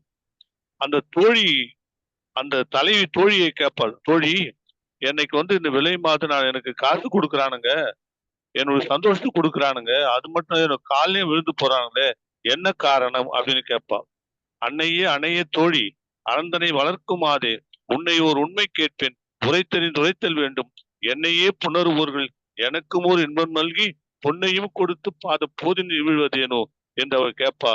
அதுக்கு அந்த தோழி பதில் சொல்லுவா, பொம்மையின பனைத்துவி போர் முதல் மயங்கி விழும் கொம்மை சீர் தனத்தினாலே சொல்லுவேன் ஒன்றுக்கு என்போம். செம்மையில் அறம் செய்யாதா திரவியம் சிதற வேண்டி நம்மையும் கள்ளும் சூதும் நான்முகன் படைத்தவாறு. இதுதான் வள்ளுவர் அழகாக வரையன் மகளுக்கு பக்கத்து அதிகாரமாக கல்லுண்ணாமை வைத்திருக்கிறார். இது வாழ்க்கையில் வழியில் ஏற்படுகின்ற தடங்கள். இதை ஆணும் பெண்ணும் சரியாக அறிந்து செல்வோமானால் வாழ்க்கை சிறக்கும் என்பதை வள்ளுவர் சரியாக சொல்லியிருக்கிறார். இதை சரியாக உரைப்பதிவு செய்த சகோதரிக்கு நன்றியை தெரிவித்துக் கொண்டு வாய்ப்புக்கு நன்றி கூறி விடைபெறுகிறேன். நன்றி, வணக்கம். நன்றி கவிஞரே. ஒரு விஷயம் சொன்னீங்க போற போக்குல. இந்த நிலைப்பாட்டில் இருக்கக்கூடிய ஆணாக இருந்தாலும் சரி, பெண்ணாக இருந்தாலும் சரி, இருவருமே பிணம் என்று சொன்னீர்கள். அது எனக்கு உகந்த கருத்து. என்றைக்கு தடமாறி பயணிக்கிற அது ஆடவனாக இருந்தாலும் சரி, பெண்டீராக இருந்தாலும் சரி, பிணத்திற்கு ஒப்பீடு என்பது மிகச் சரியான இலக்கிய பதிவாகவே பார்க்கிறோம். கவிஞருக்கு வாழ்த்துக்கள். அம்மா பேராசிரியரே, நிறைவா எதுவும் சொல்ல வர்றீங்களா? நன்றி ஐயா. அதாவது இந்த வாய்ப்பினை அளித்த தோழி அவர்களுக்கும், கலையையும் இலக்கியத்தையும் எப்படி பிரிக்க முடியாதோ அதே போல இலக்கிய செயல்பாட்டையும் இந்த தமிழ் கலை இலக்கிய அதாவது தமிழ்நாடு கலை இலக்கிய பெருமன்றத்தையும் எப்பவுமே பிரிக்க முடியாது. இரண்டுமே ஒன்றோடு ஒன்று இணைந்து பயணிக்கக்கூடிய ஒரு செயலாகத்தான் இருக்கும். அந்த செயலை இப்பொழுது முன்னெடுத்து சென்றிருக்கின்ற உங்கள் அனைவருக்கும் எனது நன்றியை தெரிவித்துக் கொள்கிறேன். இந்த வாய்ப்பளித்த உங்கள் அனைவருக்கும் எனது நன்றியை தெரிவித்துக் கொள்கிறேன். நன்றி ஐயா. நிறைவாக தமிழ்நாடு கலை இலக்கிய பெருமன்றத்துடைய பொதுச் செயலாளர் மருத்துவர் தா அரமையா அவர்கள். தோழர்கள் அனைவருக்கும் வணக்கம். இன்னைக்கு முற்றுதல் செய்த அம்சினியும் நம்ம முனைவர் ஜேஎன்பு பர்வீன் மிக அருமையா ஒவ்வொரு அதிகார உரையாசிரியர்களும் எவ்வாறு இதை அணுகி இருக்கிறாங்கன்ட்டு. ஏன்னா இது இந்த அதிகாரத்தை ஒரு பெண்ணே சொல்வது கஷ்டமானதான். ஆனால் அது மிக தெளிவாகவும் மிக விரிவாகவும் மிக அருமையாகவும் சொன்னாங்க. அதுல நம்ம ஏற்கனவே அந்த ஒரு விவாதத்துக்கு வந்து ஏதில் பிணந்தளியை அற்று அப்படின்னு நம்ம செந்தி நடராஜன் புலைப்பேடி என்னும் விசித்திர வழக்கம்னு ஒரு நூல் எழுதியிருப்பார். அதுல திருவிதாங்கூர் அரண்மனையில ஒரு கல்வெட்டு இருக்கதாகவும், ஜெயமோகனும் இது குறித்து அவருடைய ரப்பர் நாவல்லையும் எழுதியிருப்பாரு. மன்னாப்பேடியும் புலைப்பேடி அந்த வார்த்தைகள் அது என்னன்றதெல்லாம் அதுல நிறைய விளக்கியிருப்பான். இந்த அதிகாரத்தை நாம இது 2000 ஆண்டுகளுக்கு முற்பட்டது. ஜீவா கூட இதை எடுத்து வைத்துக் கொண்டு பொதுமகன் ஏன் என்று வள்ளுவர் எந்த இடத்திலும் சொல்லவில்லை அப்படின்னு ஒரு பெண்ணை இன்னொரு ஆணோட போகாதன்னு ஏன் பெண்ணுக்கு அந்த அறிவுரை சொல்லன்னு அவளுடைய தன்னுடைய மகளுக்கு எழுதிய கடிதங்கள்ல இதெல்லாம் வரும். ஏன்னா இந்த எல்லாத்தையும் சொல்வார்.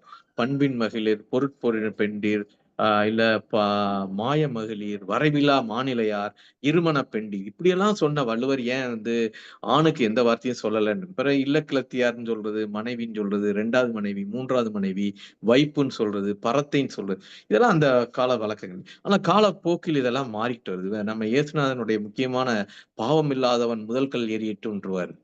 அந்த ஒரு விதவைய நம்ம வரைவின் மகளிர் ஒரு பொண்ணை தேசநாதன் முன்னாடி நிப்பாட்டுறப்ப இதெல்லாம் பைபிள் கதைகள்லயும் வரும். நம்ம இப்ப சமீபத்துல பார்த்த கு. அழகர்சாமி கதைகள்ல கூட மாறுதல்னு ஒரு கதை இருக்கும். அந்த கதைகள்ல அவர் சுதந்திரத்துக்கு முன்னால் வறுமையின் காரணமாக இந்த வேசி தொழிலை ஏற்றுக்கொண்ட ஒரு குடும்பத்தை சுதந்திரம் அடைந்ததுக்கு பின்பாகவும் அவர்களுடைய தொழில் மாறவே இல்லையே, ஆனா சமூகம் மாறிடுச்சு, சுதந்திரம் வந்துருச்சு, ஆனாலும் அவங்க நிலம் மாறலையேன்னு எழுதியிருப்பாரு. அதே மாதிரி கீராவும் தொண்டுன்னு ஒரு கதை எழுதியிருப்பார். இதை அவருடைய பார்வை நீ இன்னைக்கு வள்ளுவர் இவ்வளவு இது பண்ணி போடுறப்ப அவர் அதுல ஒரு காரணம் சொல்லியிருப்பார். தொண்டுன்னு ஏன் அந்த பேர் வச்சாருன்றதெல்லாம். இன்றைக்கு அந்த ஒரு பரத்தை தொழில் எப்படி இருக்குன்றத பல்வேறு ஆண் பரத்தை எல்லாம் இன்னைக்கு வந்துருச்சு இன்றைய நிலைமையில. அந்த மாதிரி எல்லாம் ஒரு இது இருக்கு. ஆனால் இந்த பழக்கம் ஏற்கனவே சொன்ன மாதிரி அது பிணத்திற்கு சமம்னு சொன்னாங்க. அது கரெக்ட். ஒரு வாழ்வின் கூறுகள்ல இதெல்லாமே வருது.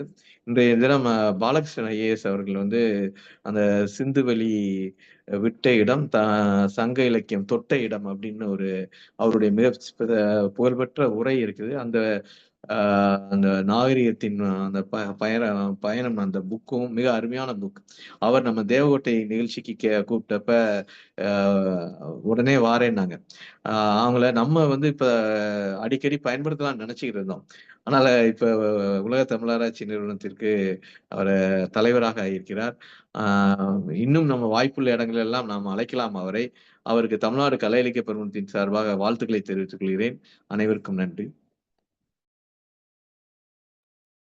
பொதுச் செயலாளர் அவர்களே, மிக்க மகிழ்ச்சி. பொதுச் செயலாளரே, நாளைய நிகழ்வு அறிவிச்சிருவேன். அறிவிச்சிடலாம் ஐயா. நன்றி. நாளை தினம் கல்லுண்ணாமை திருவள்ளூர் மாவட்டத்தினுடைய கலை இலக்கிய பெருமன்றத்தின் மாவட்ட துணை செயலாளர் தாமோதரன் அவர்கள் இணைகிறார்கள். அவரோடு முற்றோதல் செய்வதற்கு மாணவர்களும் இணைகிறார்கள்.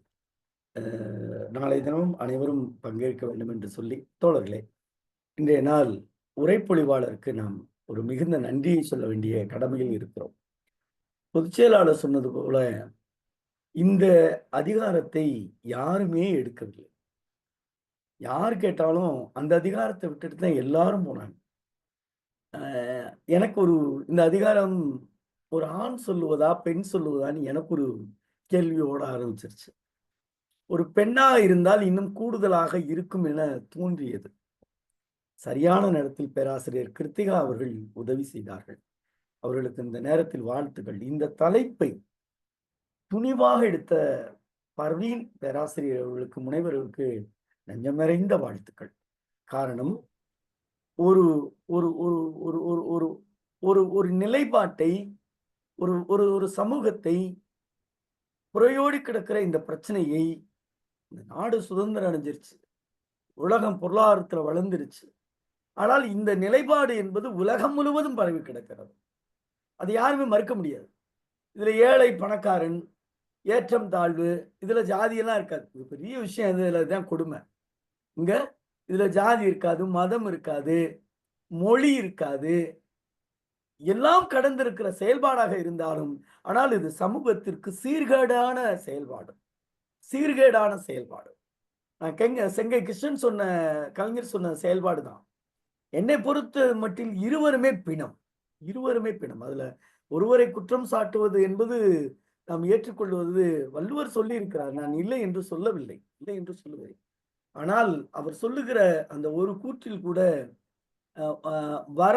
வரவின் அதிலே போயிடலாம். வரவு கருதி வரவு மட்டும்தான், பொருள் மட்டும்தான் நோக்கம், வேறு எதுவுமே நோக்கம் இல்லை அப்படின்னா, நீங்க ஒரு விஷயத்தை ஆழமா கொஞ்சம் நுணுக்கி பார்க்க வேண்டிய கடமை எல்லோருக்குமே இருக்கிறது. எல்லோருமே வாழ்க்கையில் கல்வியாக இருந்தாலும் சரி, உழைப்பாக இருந்தாலும் சரி, ஒன்றை எதிர்பார்த்து உழைத்து கொண்டிருக்கிறோம் என்பதுதான் உண்மை. ஆனால் உடலை சிதைக்கிற, உடலை காயப்படுத்துகிற எந்த அதிகாரமும் உலகில் யாருக்கும் கிடையாது. இஸ்லாத்திலே எனக்கு ஒரு வரி, உன் உடலை பேணி நான் படிச்சவர் இன்னும் ஞாபகம் இருக்கு.